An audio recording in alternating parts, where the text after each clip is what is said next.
The one design decision where there seems to be some variation in how people respond to it is whether the dialogue aims for consensus. So in a number of countries, people are very comfortable with the notion that that doesn't happen. In others, the view is if you convene these important people and talk through the issues, it's a waste of time if you haven't come to a consensus at the end. For our dialogues, we do not aim for a consensus, and that is made explicit at the beginning of the discussions.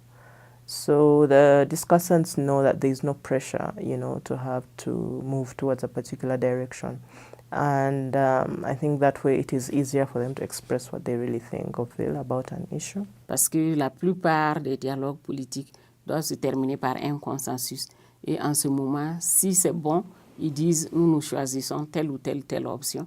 Parfois, ils prennent toutes les options. We actually made it clear in the policy dialogue that there was no need for us to arrive at consensus, but that everybody is expected to contribute what it is that they want to contribute. So we didn't at all aim at arriving at consensus. The intention of the policy dialogue is to have consensus. First of all, to put the problem over the table for the stakeholders and to see it in its clear picture. You see with different factors around it. So for us, it's the first time to analyze it in a comprehensive manner.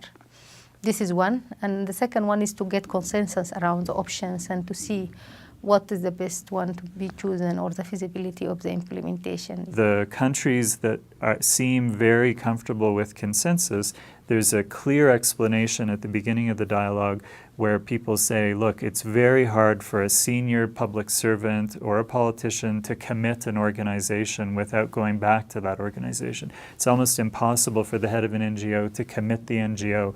So yes, we can move people towards agreement and a sense of some concrete next steps, but it might be hard to come to a consensus that collectively commits our respective organizations.